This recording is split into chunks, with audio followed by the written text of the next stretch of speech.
Hey guys, what's up? It's munclesonkey and welcome to a new episode of Condemned to PVM. So in this episode we will be selling the entire PVM tab, and this is also going to mark the time where I'll most likely be taking a break from this series for quite some time. I'll go over more why that is near the end of the video for those of you who care, but for those of you who don't, I'll just be showing the clips of my drops and also the loot that I managed to get from all these bosses and what the entire value of the PVM tab that I've been able to store up is worth during this video, and you'll get to see how much I profited from every single one of the bosses that I did searching for the boss pets and how much overall money was made. So the first boss we'll be showing off here is the Queen Black Dragon. This is the old standby boss, the boss that you go to if you just want some good consistent money, and she never lets you down. So I did the majority of the kills during Slayer task from Morvren, although I did a few from death assignments as well. Wound up getting a total of 577 Queen Black Dragon kills, which does pass the first threshold as well, making the pet twice as common as it was previous that threshold. Didn't manage to get the pet obviously, but I went nowhere near the drop rate, so that's completely fine. And in 577 kills, you can pick up a lot of loot from Queen Black Dragon. It just adds up so well. Here's the price check, just tons of dragon bones, hides, everything adds up. Obviously there's not that many great boss specific drops. I got 3 Visages, Dragon Kite Shield, but that's not what you're here for. You're here for those Lantidims, the Onyx Bolt Tips, the Royal Pieces, the U-Logs, Magic Logs, Runor, all of this stuff just adds up so well, and you can still, even now with the current economy, make a very good amount of money killing Queen Black Dragon. As you can see here, you can get around up to 30 kills an hour if you're on Slayer task and have tier 90 weapons, and overall it just adds up to a lot of money. Over 100 mil made from this boss. I was really happy about that. Not that many bosses I made this much money from, so totally, once we price check everything, it's 111 mil made from QBD. That is some solid profit from just having to do this dragon on Slayer tasks. The next boss up here is the Kalphite King, and this is a boss that I am personally very fond of. Now, my answer to what has your favorite boss been has changed over the years as new bosses have come out into the game. I've even said some things like Rise of 6 is my favorite boss, and Virago is my favorite boss, and at the time when you're first learning a new boss and it's really new and exciting, that was true at the time. But if you really asked me in a vacuum what's your favorite boss of all time, it would have to be the Kalphite King. So I picked up a couple extra Dragors since the last time that we showed Kalphite King during this series, 3 to be exact. I believe 2 of them were in 4-man and 1 of them was in trio. So I mostly tried to 4-man this boss because it's just much faster kills, and I care a lot more about the pet than I do the value of the split. So you want to get those kills as fast as possible, build up that boss kill count, and reach those thresholds so it becomes more common. So I am up to 419 KK kills, so I did pass the first threshold. The pet is now twice as common as it was before, and here's all the loot. That cash pile is from all of the Dragor splits. I believe we've had 7 of them total now. So selling all the loot, most of KK's drops aren't that great. The Onyx Bolts do hold a decent value, but most of the rest are just herbs and seeds, nothing too exciting.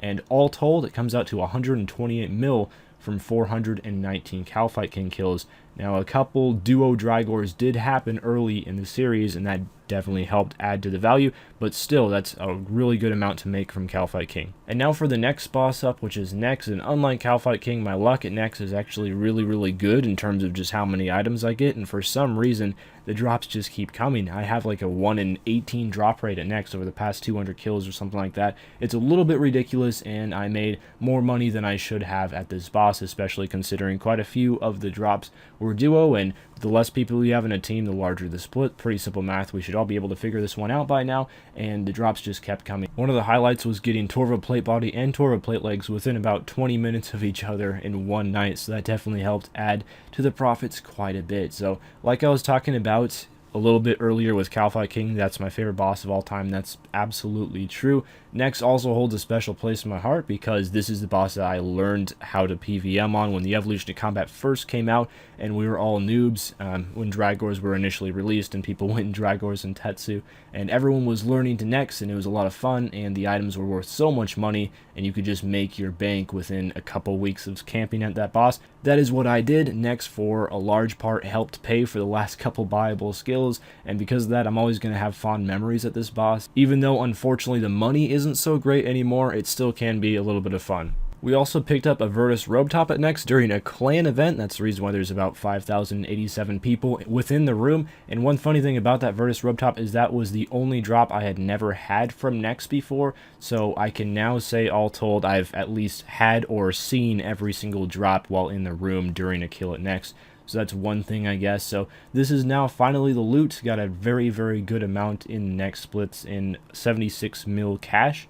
And all told comes to over 100 mil, so a really, really good amount from Nex, and you should probably not expect to make that much within only 200 kills, but again, I got pretty lucky with the drop rates on a lot of these items. But Nex's regular drops, not counting her item drops, do make up a very good amount of profit as well, because a lot of those herbs and stuff do hold a decent value. But all told, 105 mil made from Nex, some really solid profit. The next boss up is Corp, and unfortunately I don't have any clips of drops to show you guys because I never wound up getting any sigils or a pet or anything like that, but most of Corp's drops really aren't that exciting. However, they do add up to a fairly decent value. So this is everything that I got from Corp in 229 kills. Most of them were solo, did a little bit of duo, and we had a small clan event there as well, so I got a little bit of loot from that event, and all told, a good amount of money made from Corp. I was surprised. I thought this was going to be maybe 20 mil or so. It didn't seem to take that much time to kill the Corp, and although I haven't tried it out, there are now fast spawn instances for Corp, so I would be willing to bet money that that definitely helps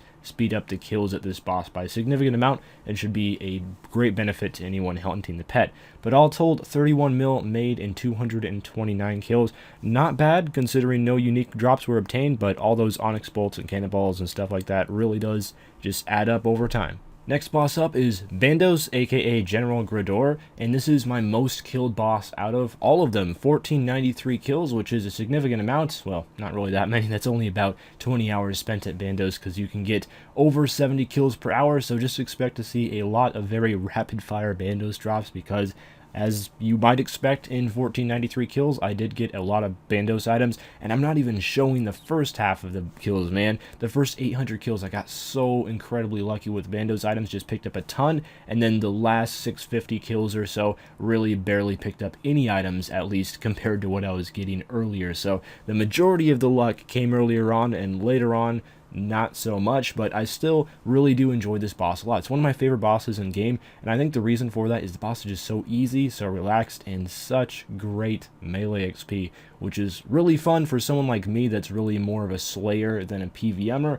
I'm down with all that melee XP, and I really enjoy Bandos a lot because of that, and just how easy it is. Just get kill count, stay there for a couple hours, chill out, and get a lot of kills done.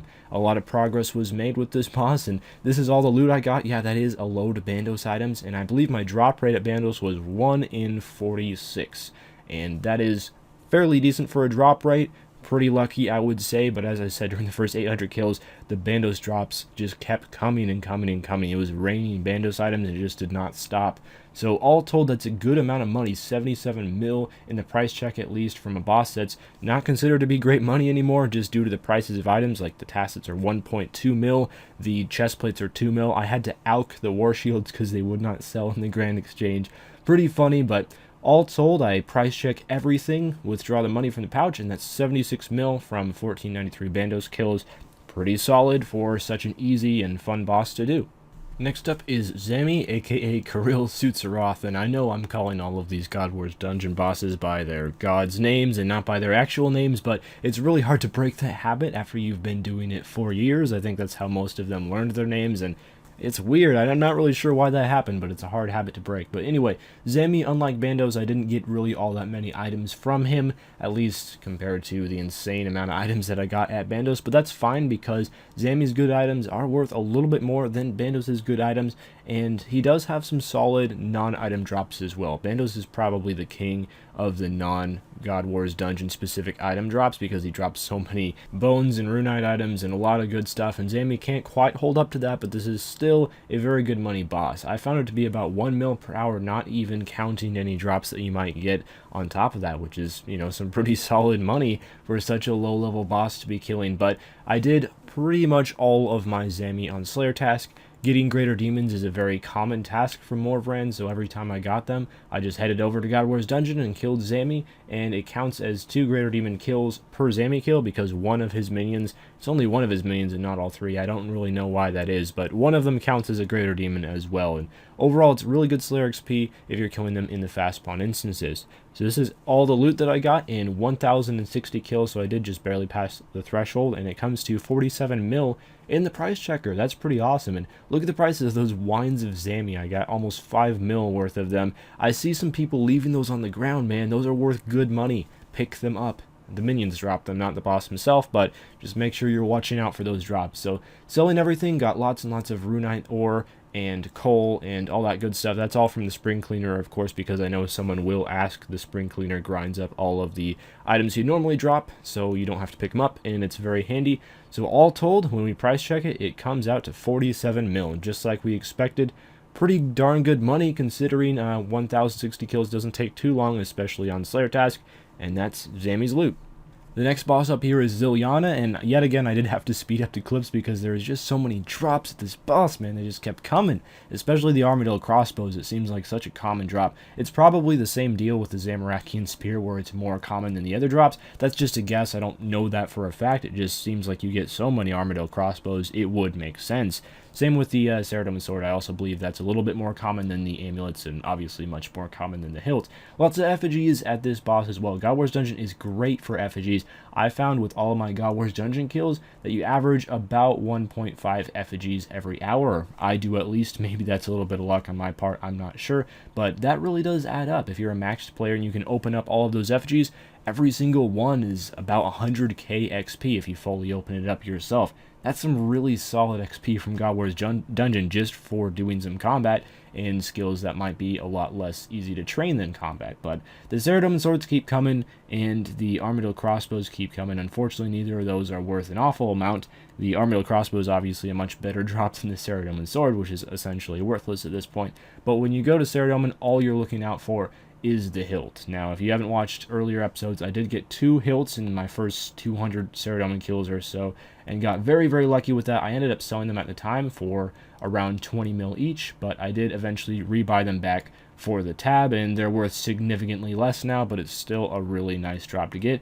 And one final hilt to finish off all of the Saradomin killing. So within 865 kills, these are all the drops that I got from Saradomin. A pretty nice haul, I would say, and it all adds up to 68 mil in the price checker. Now, the funny thing about Saradomin is you wouldn't expect this, but compared to all the other God War's Dungeon boss kills, I made more per kill at Saradomin if you average out the price check with the amount of kills done than at all the other bosses. Now, I wouldn't have expected that at all, and that probably has something to do with my Saradomin hilt luck and not the actual amount of money you should expect at this boss. But it is kind of funny that at Saradomin I was making more per hour than at Zemi or Bandos or anything like that. So unfortunately, I did have to lower down the price of the hilts a lot in order to sell them because I'm not sure what's going on with Sarah hilts, man. The Sarah GS is still pretty good, but overall, 65 mil, not 68 mil, made from Saradomin, but that's still a very good amount. The next boss up is Kriara, and this is yet another boss that I really only kill while on Slayer task, which means I don't go to this boss that often, since Morvran just for whatever reason doesn't assign me agencies all that often, but I do have them on my prefer list, so maybe in the future, whenever I get back to Slayer, which I really don't know when that's going to happen, but one day, hopefully, then I will be getting more and more of these tasks. Also, I do kill the minions during the kills, and it's probably kind of a fail, and if you really want to prioritize killing Armadillo as much as possible, you just don't want to target the minions at all. But I do, just to keep the adrenaline built up and heal a little bit back on the minions as well, so that makes the tasks go shorter than they really would have to be. But overall, I got 4 drops in total, a hilt, a buckler, gloves, and boots as well. So that's pretty decent, and, well, that's not really that great for 469 Armadillo kills, but anyway, that's what I got, and 1 Armadillo chestplate as well that was not shown, but was achieved a long time ago, or like right after I started the series as well. So that's all the drops that I got from Armadillo. Here's the price check. What's it going to be? And it's about 15 mil. So I did forget to put the boots into the price check. I was a fail, and they sold for about 2.5 mil-ish. So all told, the money is going to be a little bit more than what is shown during this video. So just keep that in mind at the end of the video when I'm price checking everything. But selling all the items, not a whole lot, since this is by far my least killed Gobbler's Dungeon boss, since I only do it on task, but still a fairly decent amount considering not much time was spent there. So it does come out to about 15.2 mil, or 18 mil if you include the Armadillo boots, which I'm going to do. I just forgot to sell them within this video. So the next boss up is the Dagmar Kings, or should I say 3 bosses, because there are 3 of them. So I'm re-showing the first pet drop that I ever got, which was the Dagonoth Claw, the Dagonoth Rex pet. Most of you have probably already seen this. It happened a couple episodes ago, but I also have not been back to Dagmar Kings since that pet was obtained. And also most of the other DK's loot, like Dragon Hatchets and stuff, they're barely worth anything, so they're not really that exciting anymore. But that was awesome to get my first ever pet at the Dagmar Kings, and I have since got one other pet since that point as well, which is fairly nice. But throwing everything into the price checker, about 38 mil, and oh, look at the price of hatches. They're only 600k. That's very disappointing, and the rings aren't worth too much either. And it all makes sense because Petscape is a thing, and also just because lots of people camp Dagonoth Kings since it's very, very quick boss kill count. People do them for Slayer tasks. It all adds up to crash the prices of hatchets, and that's fine. I'm not worried about it, but it does mean that they're not terribly profitable anymore either. So I did make a decent amount considering I did all these on Slayer task, I suppose. Pretty profitable for a Slayer task. 37 mil from 1610 Dagonoth King kills, which are not my most killed boss because there's 3 of them. So Bandos does remain my most killed boss as an individual, which is why I said that was my most killed boss earlier, even though DKs have more kill counts. Now, the next boss up is Araxor, so I have done 73 total kills of Araxor, and I managed to pick up a couple nice drops as well. As you see, the first one is the Spider Leg Middle, and I got that one after about 60 kills, so that one did take quite a while to get, and I also got a pheromone in the exact same loot. That was pretty awesome. That was the only pheromone that I got in about these 73 kills. I did most of them after the pheromones came out as well. I did a couple before the pheromones came out, but I was pretty noob at Araxor until recently. Didn't really understand the concept of this boss all that much, and then later on I got a spider leg top as well, which was pretty awesome. So this means that I only need a spider leg middle in order to complete the stick, and to be completely honest with you, I have no idea why that happens. And if your initial reaction to that is, oh my goodness, dude, go camp Araxor, just go, do it, force yourself to. It's such a waste of money having those 2 in your bank and not going for the bottom. I completely understand that point of view, and it's not wrong at all, but I honestly don't know when this stick will be finished, and probably not anytime soon.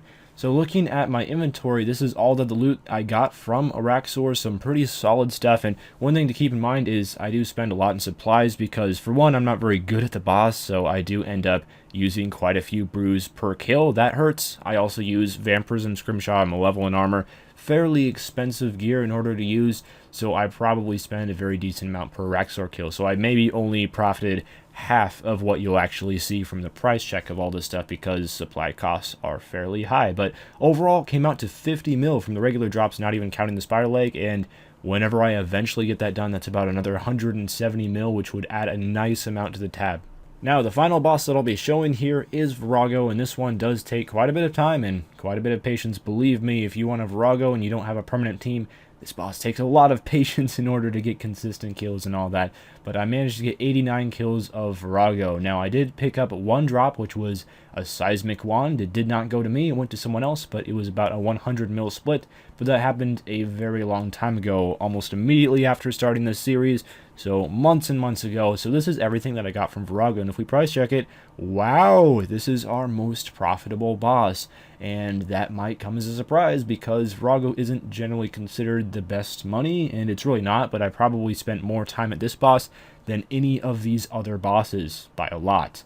And I did get the wand drop, however it did take 89 kills for 1 wand drop, so try not to get too jealous. And this is everything that we got from Virago, 152 mil. Very, very solid monetary gains right there, and the best out of all of the bosses, with Kalphite King coming in second and Queen Black Dragon a close third to the KK in terms of how much money I made at them. So if we add up the totals out of all of those bosses, it comes out to 822 mil, and that is not entirely profit. I did spend a lot of money on supplies as well, but I don't keep track of all of that, so this is just gross profit, a very solid amount, and that's about how much money I made through the past 6 or 7 months of PV. I mean, which means I really don't PVM that often, and I'll admit to that. I spend most of my time fire making on this account, and that money will probably be going towards the next viable 120 skill when I'm done with fire making. So now comes the time of the video where I say it is time for a Condemned to PVM hiatus, and also kind of a hiatus from the munclesonkey account. I'll be using this account to make videos and to fire make, and not really a whole lot else. I've come to the point where I have classes starting up soon. March Madness is also going on right now. For those of you who don't live in North America, it's a college basketball tournament that I'm very excited about. I'm spending most of my time watching that instead of playing RS, at least not actively. So that is going to be the plan. I don't know if the Condemned to PVM series will be back anytime soon. I imagine, like everyone that plays RS, there are times where you are enjoying it and really motivated, and there are times when you are not. And during the times when you're not, you just have to ride out the wave and wait until that next period of motivation, and that's the stage that I'm in right now. So I will probably see you guys back someday within the next few months with another episode of this series, but until then, I shall be working on Iron Man videos, guides, all sorts of stuff like that, and I'll see you guys next time. Farewell.